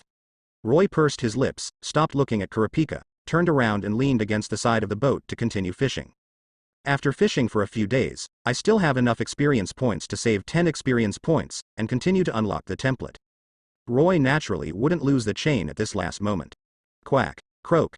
The seagulls circled overhead, calling twice from time to time. The voyage to Dolly Island was not all smooth sailing. When the waves came, the boat bumped up and down, and it sometimes swayed from side to side. Some people were either seasick or sick and couldn't hold on anymore, so they were stuffed into the cabin, and this situation became more and more serious as time went on. Finally, there are only 4 people standing on the deck: Roy, Gon, Kurapika, and Leorio. It seems that this year may have a bumper harvest. Hayden Maxey noticed the 4 of them, and his eyes stayed on Roy for a few more seconds, which was indescribably painful. The blind man is so hateful. He is simply a flying fish killer. He has even caught flying fish for 3 or 4 days, and he doesn't even look at other fish. I'm looking for him, an old man, but he has no choice. Who told him to make that bet? Oh, why did I lose my mouth at that time? Hayden Maxey regretted it incessantly, and really wanted to slap himself at that time. Fortunately, it seems that it won't be long before this matter will no longer be a worry for the red-nosed captain. Hayden Maxey squinted at the sky not far away. The dark clouds covered the sun, causing the entire sky to darken. Boom. A few bolts of lightning struck down, and purple fluorescence appeared on the mast. Gon was next to Roy, fishing. His nose moved, and he sensed something was wrong. Looking up, I was slightly taken aback. It's the fire of Santo Eru.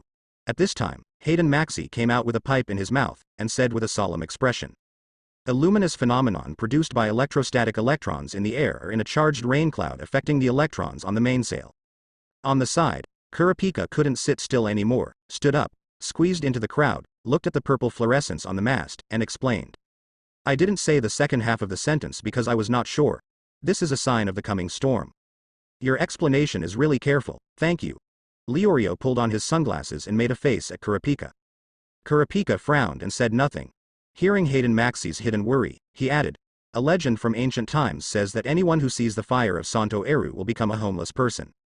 After a pause, the red-nosed captain took a deep breath and said, "The storm is coming." Storm? Leorio grinned. Isn't that fun? Yeah. Interesting, if only I could get the last bit of experience in my hands before the storm hits. Roy turned his back to the crowd, holding a stick knife as a fishing rod, and remained motionless. Countless armed color thought lines spread out, thoroughly understanding the sea area under the ship. Hula. The sea wind blowing on the face became more and more fierce. Seeing the fire of Santo Eru, Hayden Maxey summoned the sailors and pulled up the sails to deal with the storm. But in the face of nature, the ships made by humans are undoubtedly much smaller. Boom. The tsunami was like a raging beast, constantly hitting the Poseidon. The Poseidon was driving on the top of the waves, like walking on thin ice, bumping up and down, shaking from side to side, and wailing. I could almost spit out my intestines. Wow, sounded one after another, and people on the deck were like balls, bouncing back and forth by the sides of the ship. The few who can still maintain normal are only Roy, Gon, Kurapika, and Leorio. Kurapika leaned against the mast and closed his eyes to meditate. Leorio sat cross-legged on the deck and gnawed an apple. Gon stood on a wooden barrel and had a great time, rolling the barrel. Roy was like an old monk in meditation. Both feet seemed to be nailed to the deck, still focusing on the experience. Tick-tock, not long after, dark clouds finally floated over the Poseidon, and the rain fell, and it became more and more intense. In the blink of an eye, it became a torrential rain, and everyone was drowned. Crack. A thunderbolt strikes. Hayden Maxey stretched his neck and shouted towards the deck. What are you four still doing? Why don't you get into the cabin? Leorio shook his hands and threw the leftover apple core into the sea, and shouted at Gon, Hey, Gon, let's go. Yeah, here we come. Gon ran to Roy's side, stretched out his small hand and shook in front of Roy and said, Uncle, it's raining, won't you go into the cabin? Roy's blind eyes turned around, and he looked up at the dark clouds, which were overwhelming the city. What's the next sentence? It seems that the light of the armor is opening to the golden scale of the sun. So good, haha. Roy suddenly grinned, blessed to the heart. The prompt sound on the panel finally rang after the long wait of these days. Reminder. Experience value +1. Current cumulative experience value is 10 points. Do you want to unlock the Fujitora Smile template? Needless to say, add. Yes. received Roy's order. The panel changed immediately, and the experience value suddenly returned to 0. Template, Fujitora Yishao's current unlocking progress jumped from 40% to 50% in an instant. At this moment, that familiar figure appeared before Roy's eyes again. He was still wearing the same familiar attire.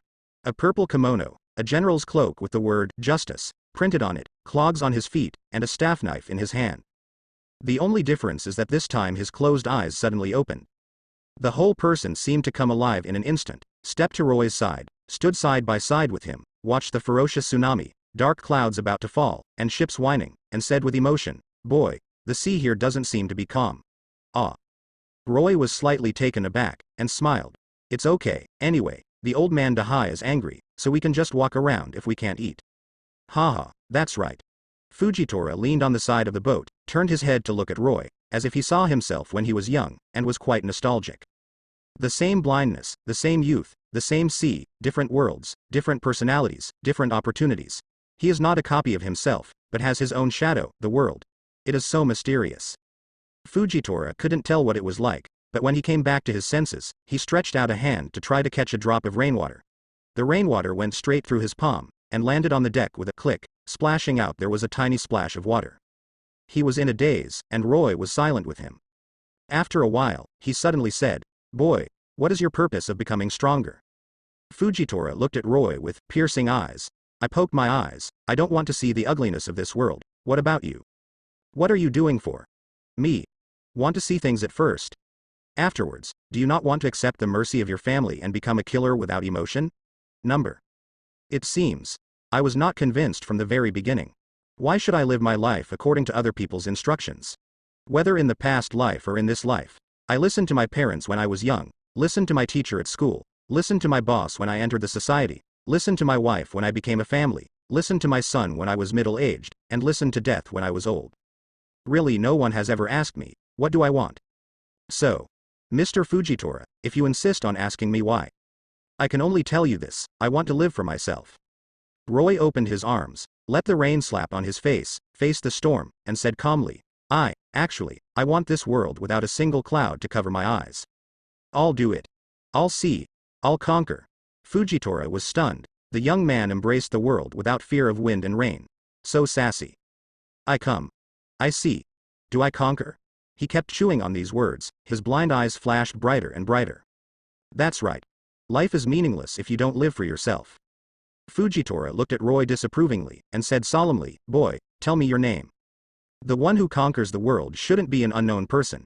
If possible, I would like to witness the day you ascend to the top of the world." "Don't change your name. Don't change your surname. Roy Zoldyck. My name is Roy Zoldyck." Roy said to Fujitora word by word, "Mr. Fujitora, you will see. At that time, I will definitely surpass you." Fujitora was stunned for a moment, then laughed out loud, wanton and cheerful. "If there is such a day, I will make my wish. A letter came from Dolly Island, and today I found out that I am really looking forward to seeing that day." Fujitora's smile faded away, and he pointed a finger between Roy's eyebrows. "This is my practice experience accumulated over the years and some things I collected from the Navy, and I will pass it on to you now. I hope I can help you." Roy relaxed his mind and accepted these experiences calmly. "But I didn't open it for the first time to see." Instead, Fujitora blinked and said with a chuckle, "If the teacher really looks forward to seeing that day, you don't have to wait that long. You can see it now." "Oh?" Fujitora licked his short beard under his jaw, and cast a sideways glance at Roy. "My child, it's not that I underestimated you. Now you want to surpass me, I'm afraid you still can't. 50% inheritance is only half of Fujitora's strength, this Roy naturally knows it well. It's just that in some ways, Roy has had some new thoughts during the past few days of fishing. He was not in a hurry to refute Fujitora, but stretched out a hand, slowly pulled out the stick sword, and saluted Fujitora. "Teacher, I have a move gravity sword rising dragon, please you taste." "Thang long?" Fujitora's blind eyes moved, thinking secretly that it was interesting, when he heard Roy yell softly, "Gravity listens to my orders, said it." Words. Dharma follows. Following Roy's command, the purple gravity halo suddenly emerged from the void, enveloping the sea god and its 500-meter round sea area. Buzz. The tsunami stopped beating, the flying rain froze in midair, and the roller that Gon stepped on to play with joy stopped rolling. At this moment, Tiandi seemed to be taken a photo by a camera full of magic power, and it was directly frozen. Stand still. On the deck, Leorio, who was about to call Gon back to the cabin to avoid the storm, suddenly stopped in his tracks. An apple violated the laws of physics, floating in front of him strangely. Just make him look stupid. What the hell is this? How the F*K did the apple float up? Leorio tentatively stretched out his hand and poked it, and the apple flew out horizontally, hitting Gon's head without dying. Gon was in pain, turned his head and glared at Leorio, and said aggrievedly, "Why did you sneak up on me again?" In the still raindrops all over the sky, Leorio cursed, "Idiot, look around you." Oh. Gon stared at his innocent eyes and glanced around. The raindrops all over the sky, together with the sundries thrown by the waves, all stopped in midair, as if being held by a big hand of air, unable to move. Wow. The idiot hedgehog came to his senses. He couldn't find any shocking words for a while, so he could only open his mouth wide, and yelled. "Thank you, I was disturbed." Kurapika suddenly stood up against the mast, her eyes fixed on Roy through the raindrops. The blind man looks like a god but not a human being, with his feet on the side of a boat, a gourd of wine hanging from his waist, and a stick and knife in his hand, looking at the sky blindly. The rain, waves, and boats are clearly determined by him. What kind of power is this? It's too incredible. Could it be that he is the god of the sea? Kurapika's beautiful brown eyes showed circles of ripples. Obviously. The heart fluctuates greatly, and it is extremely restless. This is already a rare gaffe for the chainhand, who has always been known for his calm and wisdom. That's red. The red-nosed old Captain Hayden Maxey came out with a pipe in his mouth, looked at the frozen things solemnly, and was greatly shocked. Only Nyen can do this kind of thing. But this level of reading has been running for so many years, and I have taken countless candidates, but I have never seen anyone who can reach this level. Hayden squinted at Roy, and suddenly thought of a person. Maybe only a certain merit enough to reach the 3-star hunter's current 2-star, Relic Hunter, can be exaggerated enough to do such a thing. But it didn't make sense. Fujitora shook his head.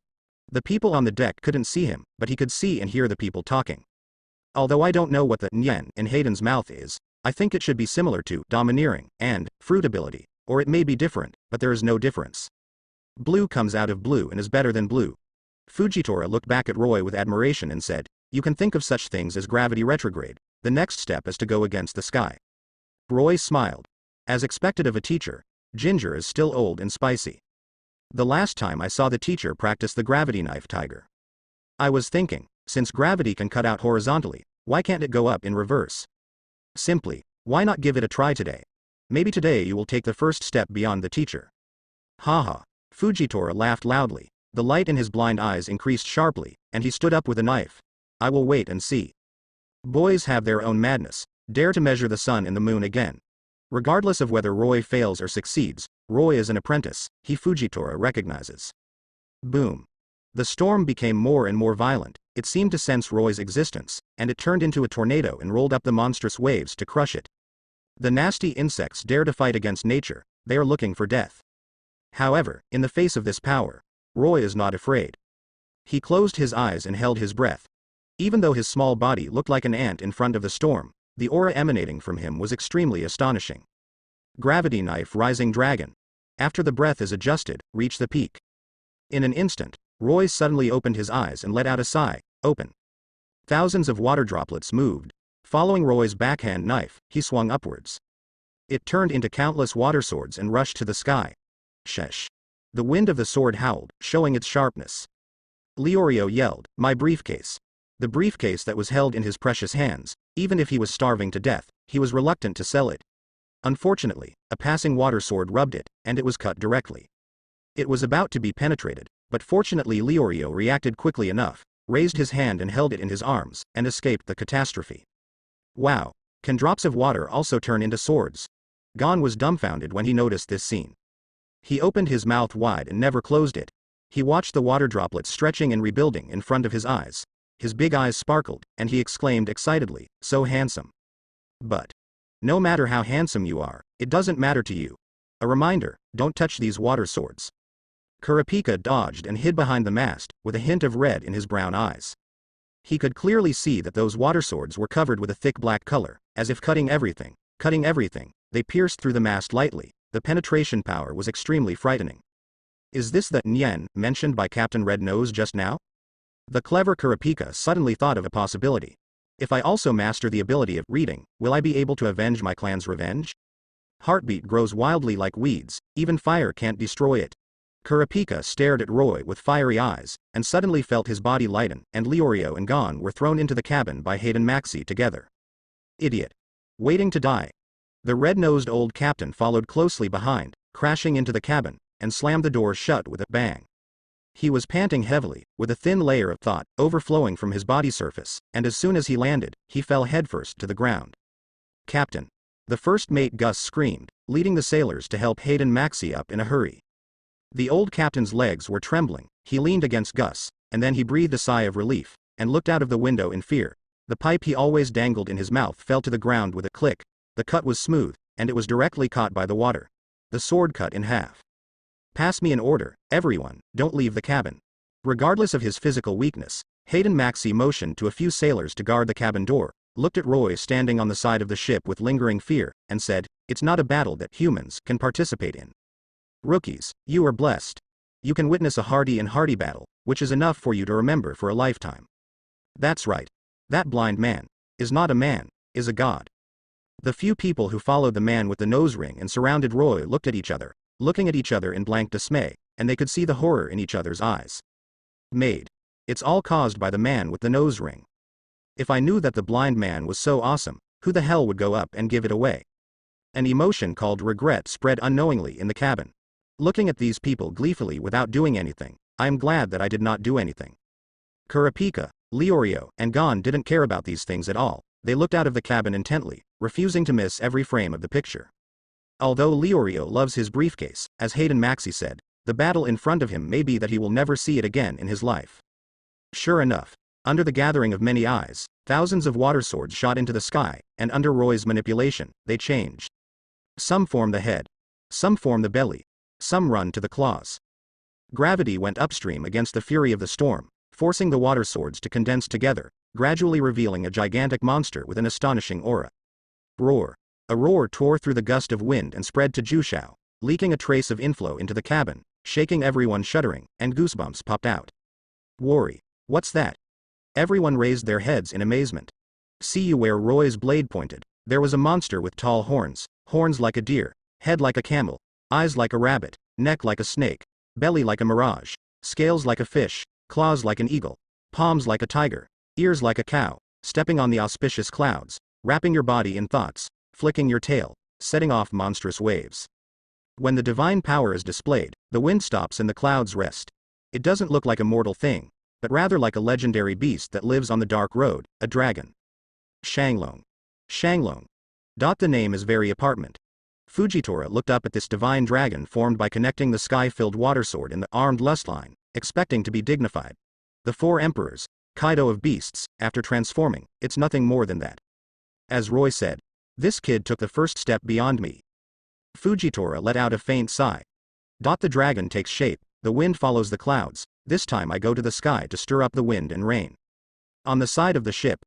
The moment the dragon appeared, Roy let go of the restriction on it, caressed Long Wei, squinted at the storm and said, Go and tear the storm to pieces, I don't want another dark cloud to appear above my head. Roar. Shenlong obeyed, and with a sway of the dragon's beard, its winding body soared straight up, carrying unparalleled sharpness, wrapped in Roy's unyielding will, and plunged into the eye of the storm. It roared, or scratched, or tore, or bit, or swung its tail. The attacks were intensive, the killing was fierce, chasing the storm and fighting, and those scenes were reflected in everyone's eyes. Tell everyone to open their mouths wide, speechless in a daze. It's so cool.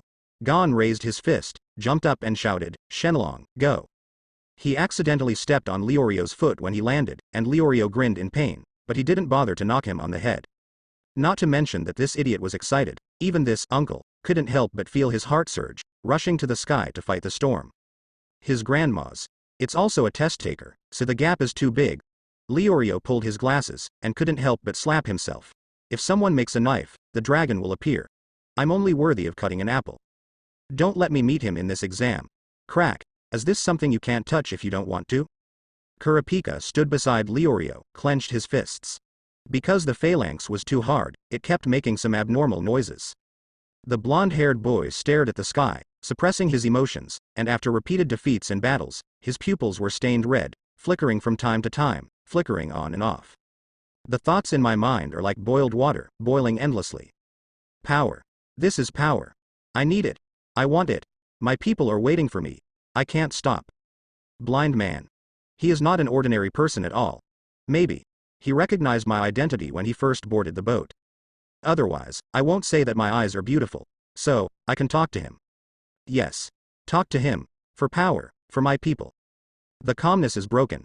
It seems that in the face of extreme strength, nothing is worth mentioning. The old Captain Hayden Maxey felt something in his heart, took off the sailor cap on his head, and looked up at the sky. The storm wailed, and was crumbling after being bitten by the dragon. The dark clouds pressing down on everyone's hearts couldn't resist the blow of the dragon's tail. They were fragmented, and the sun was faintly visible through the gaps, dispelling the haze. It seems. The battle is coming to an end. Hayden Maxey finally regained his strength, beckoned to Gus, and said directly to him, "Go and get me the boarding list for today. I want to see this blind man." Bah, what the hell is this, Lord? With this kind of strength, it's hard to say. Something big will happen in this year's hunter test. Yes. Gus walked towards the depths of the cabin. At this time, above the skies, as the old captain's experience says. The fire of Sandu Ilu was lowered, causing a tsunami, and the sea god, who slapped the ship, finally failed to escape the sanction of the dragon and died under the dragon's claws. In an instant, the dark clouds receded, the storm disappeared, and the sky reappeared with the scorching sun, shining all over the world.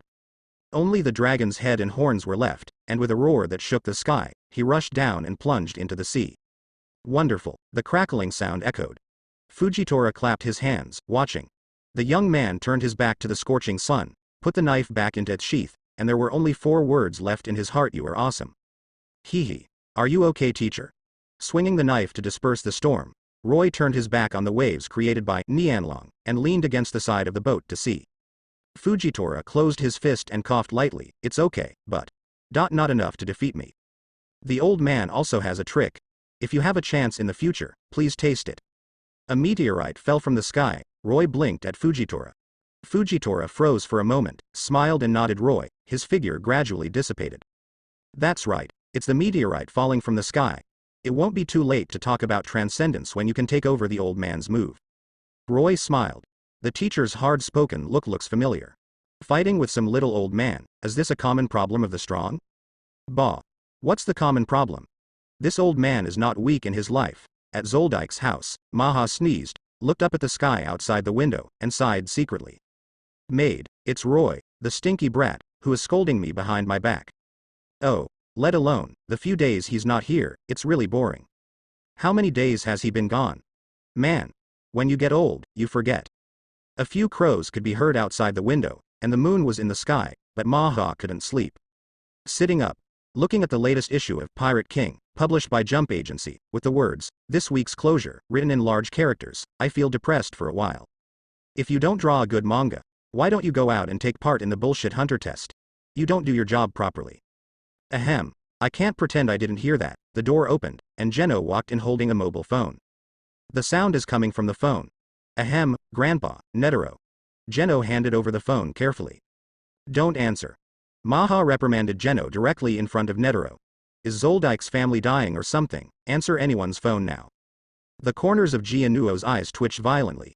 He has been scolded by the old man a lot these days. I don't know if he has applied some kind of oil. He can't run out of energy every day, so he will be scolded on the head and face when he catches him. At first, Gianuo thought it was his own problem. Maybe it was not pleasing to recruit the old man, but he gradually realized. There is a fart relationship with him, purely because that brat Roy is not here. The old man is depressed. It's time for Netero. Co-authoring my grandson, not the grandson, but the grandson of Roy as the grandson? Do you want to be so double standard? Oh ho ho ho ho. I haven't seen you for decades, but the old man still has such a big temper. Netero was mocked by Maha in front of him, and he didn't get angry at all. Instead, he said with a smile, "There are not many old guys left now. Now, if the old man has a chance, why don't we meet up together?" "Meet? Shall I play some shitball game with you?" Maha said impatiently. "If you have anything to say, just say it. There is no need to play the emotional card. We Zoldykes are killers and have no feelings." "It's scary." Netero scratched his head. "Actually, there's nothing wrong with it, it's just that my hands are a little nervous." I heard that for this hunter test, 3 boys came to your family, but they surprised my incompetent subordinates. No, I sent this old man to ask, hee. The kids are all grown up, and they go wherever they like, and I, an old man, can't take care of them. Maha yawned. You are a big man, so you can delegate power when you should. The president sits for decades, be careful. Die before me. Isn't it normal to die before you? You are an old man who ate longevity rice. Netero ignored Maha's remarks and said directly, I'll just say it straight, the hunter test will not favor anyone. If your grandson is unqualified, he will be brushed off directly. I hope. The old man will not have any objections when the time comes. Who is the real talker of the Zoldyck family? Only him, Maha Zoldyck. Although Netero doesn't fear each other, he doesn't want to have trouble with Zoldyck's family because of a few juniors. It's better to say hello in advance. However, Maha laughed after hearing Netero's words. He suddenly thought of a grandson who was not doing business, and blurted out, Isn't it enough to pass the hunter test if you have hands? Boy, the Zoldykes haven't fallen to the point where they can't even pass a little exam. In the original book, Kahlua would not have failed the exam if he hadn't been threatened by ill fans at the last moment. But he made it easy the following year, earning his hunter license. Not to mention Roy and Ilfans who are much stronger than Kahlua. Oh? Netero raised his eyebrows. The old man is very confident, but the hunter exam is not as bad as you said. Netero raised his mouth unintentionally and said, I seem to have heard that your second child is not very good. Born with a disability and mediocre qualifications, even you yourself don't seem to like him very much. Such a child can also pass the hunter test? Why can't the old man believe it? Roy. Good guy, President Neil must be talking about Roy, right? Maha and Geno looked at each other, not knowing what to say for a while. Beast, like Roy, if he can't pass the test, then can't even think about it. Why don't you talk? In the president's office, Netero couldn't receive a reply for a while, so he glanced at his phone and then at Do Mionren. Is the phone broken? How could it be bad? The Do Mian man took the phone and checked it, and said, hello, to the other end of the phone a few times, and finally heard a dry cough. Ahem. Maha sorted out his strange mood, and said, boy, I don't have much to tell you. But I'm sure if Roy fails the hunter test, then you Hunter Association, don't even think about passing this test to recruit newcomers. No. Netero froze. What do you mean? Turning his head and looking at the bean noodle man. The Do Mian man quickly stood up and explained, the blind second child of their family is called Roy. So. Listen, this Roy is still Zoldyck's trump card? Maha didn't say much. Before hanging up the phone, he left a meaningful sentence to Netero. The world is big, and the waves are fierce, so let's take a look around if you have nothing to do. Crack. The phone hung up. In the president's office, Netero stared at the mobile phone in his hand for a long time, came back to his senses, and smiled. Interesting, Roy? Then this session will look quite interesting. Jin's son, the third son of the Zoldyck family, the orphan of the Karuta clan, and several landlords. Hey, maybe my old bones should move around. Netero shook his hands and threw the phone to the Dumian, and she left the office abruptly. At the same time, Zoldyck's house. After hanging up Netero's phone call, Geno didn't leave immediately. Instead, he had another conversation with Maha, and mentioned a problem that he had been worrying about for the past few days. Grandpa, I'm worried that Ilfans will be in danger. He and Roy have been at odds since he was a child, and they don't like each other. This time they bumped into each other, and I'm afraid something will happen. Are you worried that he will be killed by Roy? Maha lay back on the rocking chair and said casually, do you know why you are not welcomed by that kid? Pick. Geno asked tentatively. The corner of Maha's mouth twitched, and he gave him a blank look. Besides this, it's also because you are too lenient. If Yi or me is really dead, then he can only be blamed for his lack of education. Geno cautiously asked. What about Roy? Who dares to touch Maha's grandson? Maha squinted his eyes, inadvertently exuding a murderous look, and the temperature in the room dropped a few points. Geno. My heart suddenly cleared up, as expected. People still have to be backward compatible. Ilfans. Grandpa wishes you all the best, hope to see you again this year.